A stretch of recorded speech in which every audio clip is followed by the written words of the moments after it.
Here's a fact that should make your blood run cold. Wednesday night, May 6th, 2026, a large and violent tornado crossed from eastern Lincoln County into Lawrence County, Mississippi, moving at 50 miles per hour. The National Weather Service in Jackson issued a tornado emergency. Not a warning, a tornado emergency for Bude, Meadville, McCall Creek, Brookhaven, and Bogue Chitto. The emergency message, broadcast across every phone and radio in the impact zone, said 5 words that the NWS uses only when a confirmed destructive large tornado is directly targeting populated areas. This is a particularly dangerous situation. In the Wash Trailer Park in Bogue Chitto, a 28-year-old mother of 2 named Mia Figueroa had only a few minutes of warning because her friend Amber Revels was watching the storm on radar 15 minutes away, tracking road names, calculating time, and screaming at her through the phone to move. You need to get in your closet right now. You need to go. You need to move. Don't hesitate. Figueroa and her husband grabbed their children and ran to the bathroom. They closed the door in the nick of time. The tornado ripped through the Wash Trailer Park and left behind a landscape of splintered boards, twisted metal, low-hanging power lines, and blocks of concrete where homes used to stand. At a park of 24 homes, 23 were destroyed or heavily damaged. The one that was left unscathed was the exception that proved the rule. 14 tornadoes were confirmed across Mississippi on the night of May 6th. Nearly 500 homes were damaged or destroyed statewide. 17 people were injured. Sheriff's deputies in Lincoln County hunkered down during the storm because conditions were too dangerous to respond. Emergency crews took more than 2 hours to reach Bogue Chitto because of debris blocking every route in. 15,643 customers were without power the following morning. And yet, miraculously, statistically improbably, nobody died. The atmosphere delivered a catastrophic event. The warning system performed, and the people who had a few minutes of warning used those minutes. That combination, on that night, in those communities, is why there are no fatalities to report from Wednesday's Mississippi tornado emergency. Now, understand what comes next, because the atmosphere that produced Wednesday night is not finished. It is reloading. And the severe weather pattern building over the next 7 days is not a continuation of Wednesday. It is an escalation of everything Wednesday was warning you about. The word explosion is not used lightly in meteorology. Meteorologists use precise language because precise language saves lives. But when the reference framework for this week's developing severe weather pattern describes what is coming as severe weather about to explode, that language is not editorial. It is descriptive. It is describing a 7-day sequence in which multiple storm systems are lining up one behind the other. Across the Great Plains, the Ohio Valley, and Dixie Alley, each one capable of severe weather in its own right, each one arriving before the previous event's damage has been fully assessed or its power fully restored. The Storm Prediction Center's day 4 through 8. Outlook map shows 5 consecutive days of severe weather risk stretching from the Central Plains through the Mississippi Valley and into the Deep South. The reference framework for what is coming identifies today as a localized opening act near Missouri and Illinois. Monday as a more widespread but still manageable threat from Wichita Falls back toward Detroit. Tuesday as the day that crosses into genuinely dangerous territory. And Wednesday. Wednesday is the day that forecasters are describing as having the potential to be either a severe weather outbreak or a tornado outbreak. That distinction matters, and it deserves your complete and undivided attention. Start with what is already happening, because the opening act is already in progress. Today's marginal risk extends across a fairly localized corridor near Springfield, Illinois, back into the St. Louis area. The main threats are elevated storms producing quarter to half dollar-sized hail and isolated wind gusts around 60 miles per hour. This is not a major outbreak day. It is not a day that demands emergency action. But it is the first domino. It represents the initial energy of a pattern that has been loaded since late April and is now beginning to express itself. The low-pressure system driving today's storms originated from a cold air mass pushing down from Canada, a strong upper-level low that has been spinning in place, pulling Arctic air southward and generating the kind of atmospheric friction that sparks elevated storms across the Missouri-Illinois corridor without producing the deeply organized, moisture-fed supercells that define the most dangerous outbreak days. That changes tomorrow, and it changes significantly on Tuesday. Monday's threat expands. Storms will fire during the mid to late afternoon near Chicago and Michigan, spreading southward into Kansas City and Ohio during the evening hours. Wind gusts of 40 to 60 miles per hour and isolated large hail are the primaries concerns. The tornado risk on Monday is still low. This is still not an outbreak day. But here is what Monday represents in the context of the full 7-day sequence.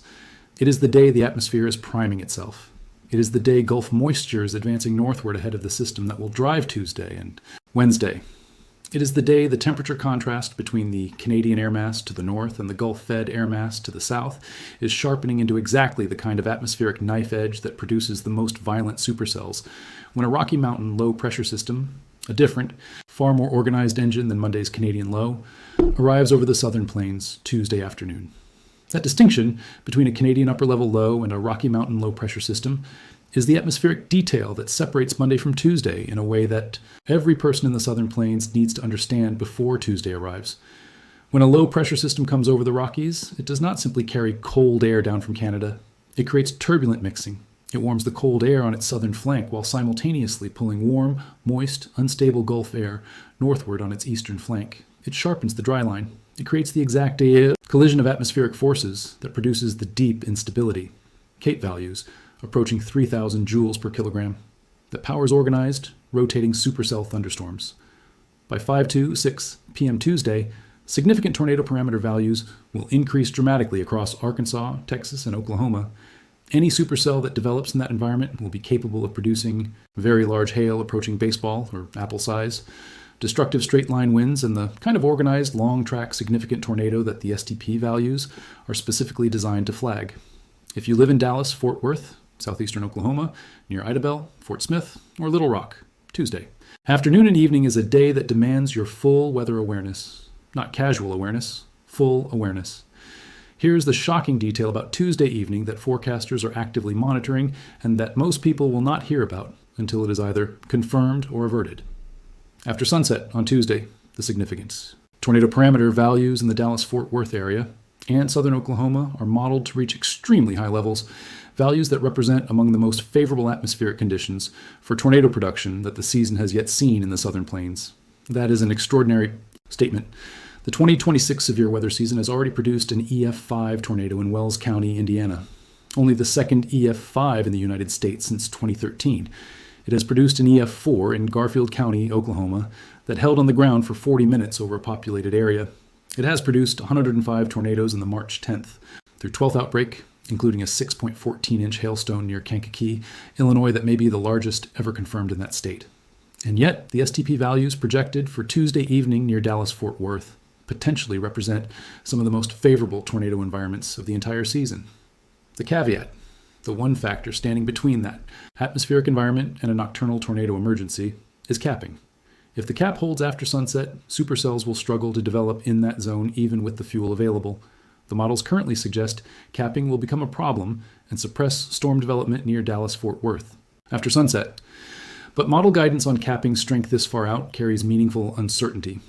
If that forecast changes, forecasters will be watching the Dallas-Fort Worth metro area for a nocturnal severe weather threat that deserves immediate response. That is the scenario that keeps experienced meteorologists awake on Tuesday night, even when the models say it probably will not happen. Probably is not, certainly. Wednesday is where everything in this sequence reaches its most consequential moment. And Wednesday is the day that carries the most uncertainty, the highest ceiling, and the most direct relevance to the communities across Dixie Alley that have not yet been significantly impacted this spring.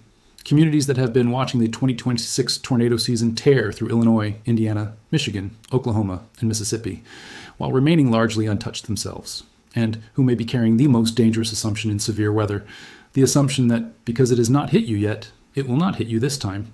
The Storm Prediction Center currently shows a slight risk of severe weather from central Texas back into Birmingham, Alabama on Wednesday. But right now, the most accurate description of Wednesday is not a risk designation. It is a question mark. The question mark is storm mode. The atmosphere on Wednesday is going to be loaded with instability and wind shear across the Dixie Alley corridor.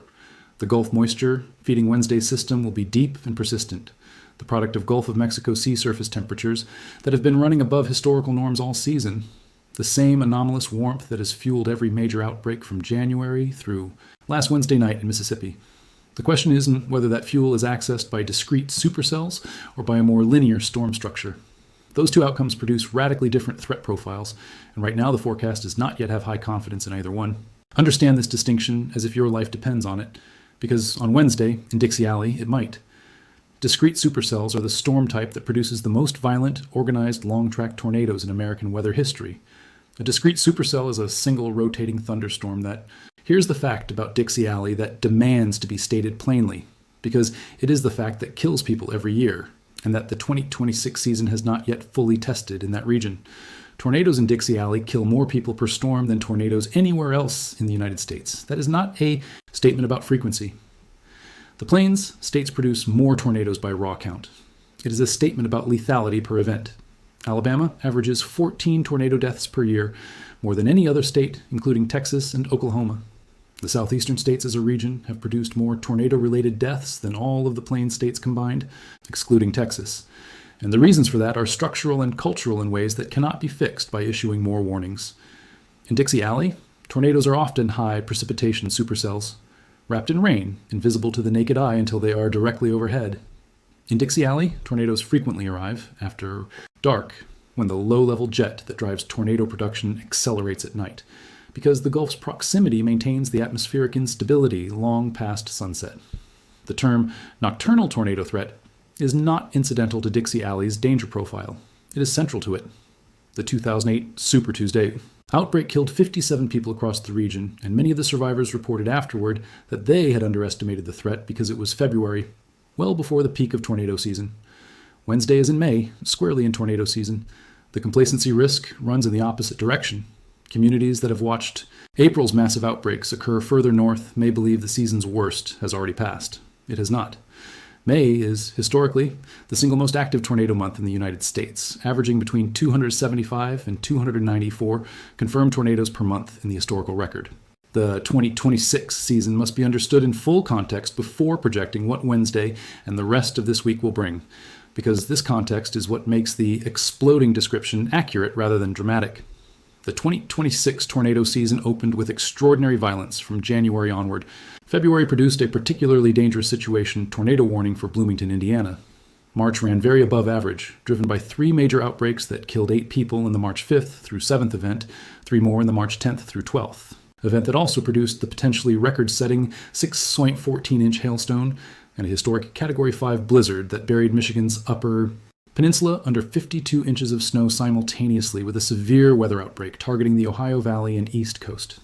April produced the Enid EF4, an EF2 that killed a person in Texas, and the massive April 17th outbreak of 83 tornadoes spanning 650 miles from Oklahoma to Michigan.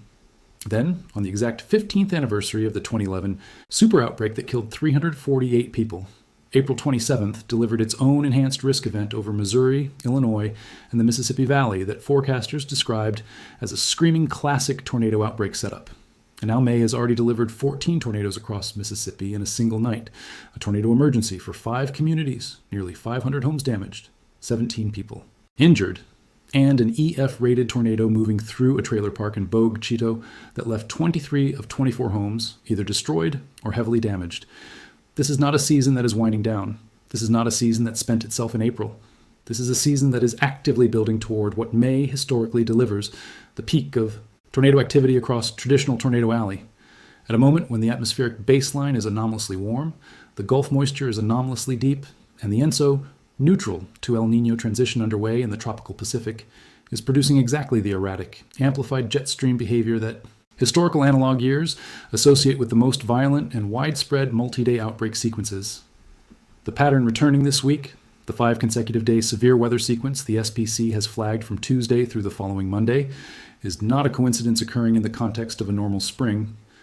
It is the predictable expression of a season that has been running at full throttle, and that is now entering the calendar window where the atmosphere is historically most capable of producing its most violent and organized severe weather. The week ahead demands specific actions from specific people, and naming them clearly is more important than describing the meteorology in general terms. If you live across the Springfield, Illinois to St. Louis corridor, today is a heads-up day, not an emergency. Monitor, be aware, go about your life. If you live in Chicago, Detroit, or Kansas City, Monday is a watch-the-sky day. Do not make plans that require outdoor exposure during the afternoon and evening hours without a clear exit strategy if warnings are issued. If you live in Dallas-Fort Worth, southeastern Oklahoma, Fort Smith, or Little Rock, Tuesday is a serious weather day. Download your weather app. Know your shelter location before 2 p.m. Understand that after sunset capping uncertainty means the nocturnal threat cannot yet be fully ruled out. And go to sleep Tuesday night with your weather radio set to alarm. If you live anywhere in Alabama, Mississippi, Louisiana, Tennessee, Arkansas, or northern Georgia, Wednesday is the day you have been watching the rest of the country experience since January. This week, Dixie Alley is the target.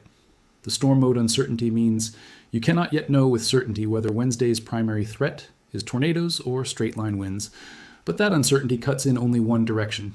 It means you need to be prepared for both. Know your shelter. Know where to go if a tornado warning sounds at 11 p.m. on a Wednesday night when you are already asleep. Have the weather radio on and set to alarm before you close your eyes. And beyond Wednesday, as the reference forecast makes clear, the severe weather does not end.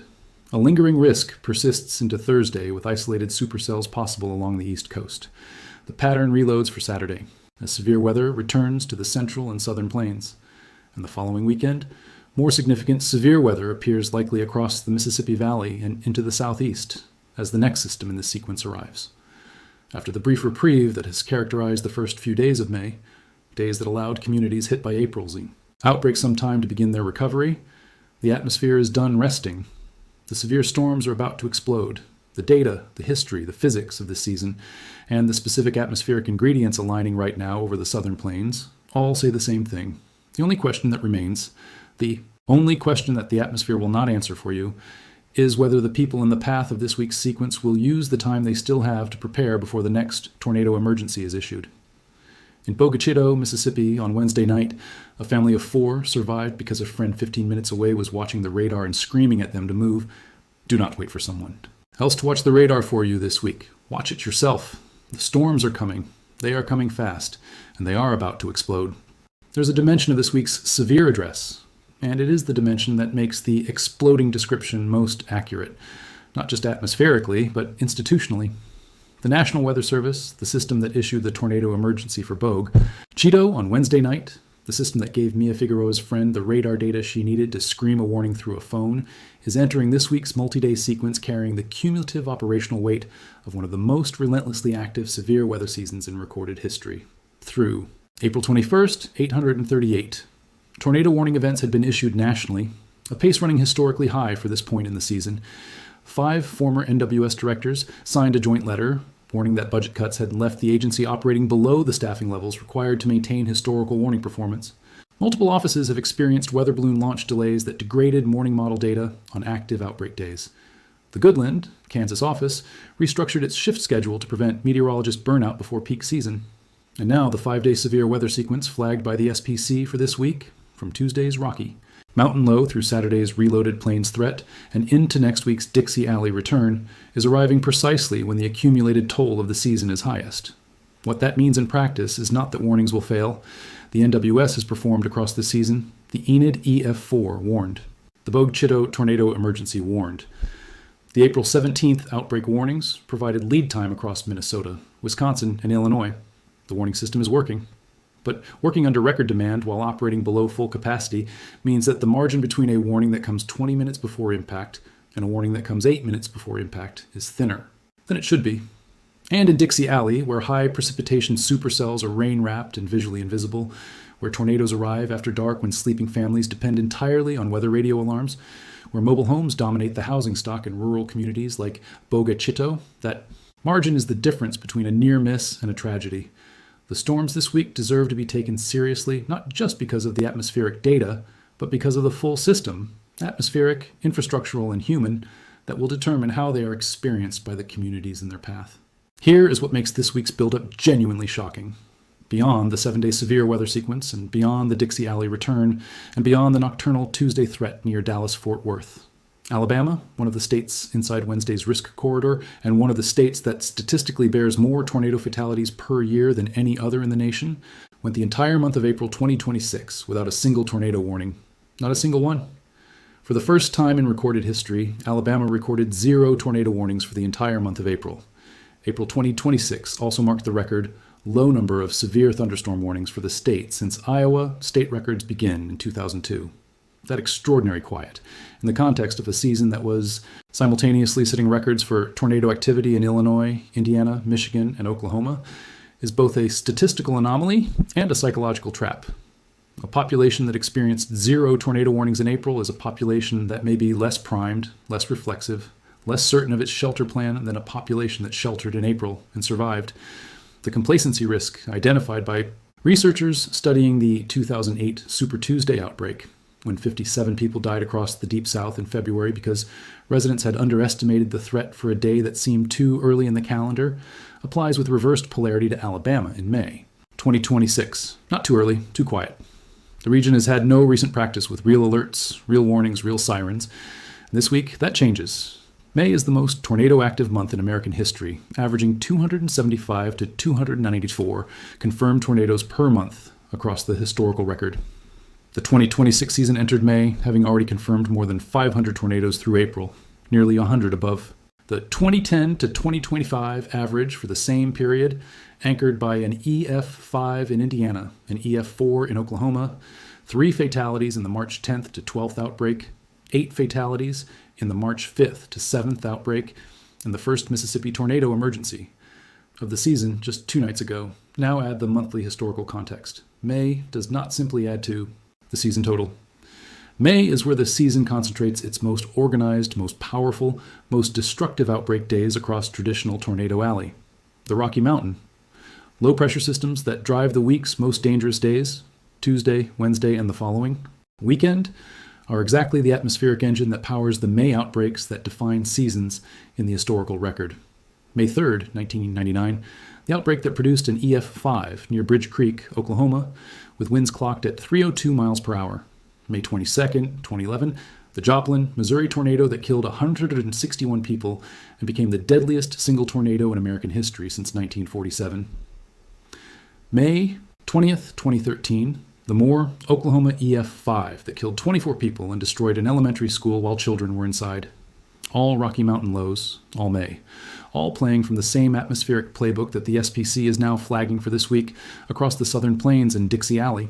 The severe storms are about to explode. That is not a forecast. That is a summary of what the atmospheric data, the historical record, the 7-day SPC sequence, the ENSO transition signal, the anomalously warm Gulf, the Alabama record quiet that ends this week, the 500 damaged Mississippi homes that are still being counted, and the 5-day multi-system lineup from the Central Plains through Dixie Alley are all saying simultaneously, explosion is the right word, not because it is dramatic, because it is accurate. Because when a season that has been loading since January finally arrives at the peak tornado month with a Rocky Mountain low driving a multi-day sequence into Dixie Alley, after a month of record quiet in Alabama, with nocturnal threats flagged for Dallas-Fort Worth and discrete supercell potential flagged for Mississippi and Louisiana and Tennessee, with a warning system that has been performing at its outer limit since the season began, in communities that have not sheltered in weeks and may have let their guard down. That is what explosion means. It means energy that has been building, compressing, and accumulating is about to release. The only variable left is whether you are in shelter when it does.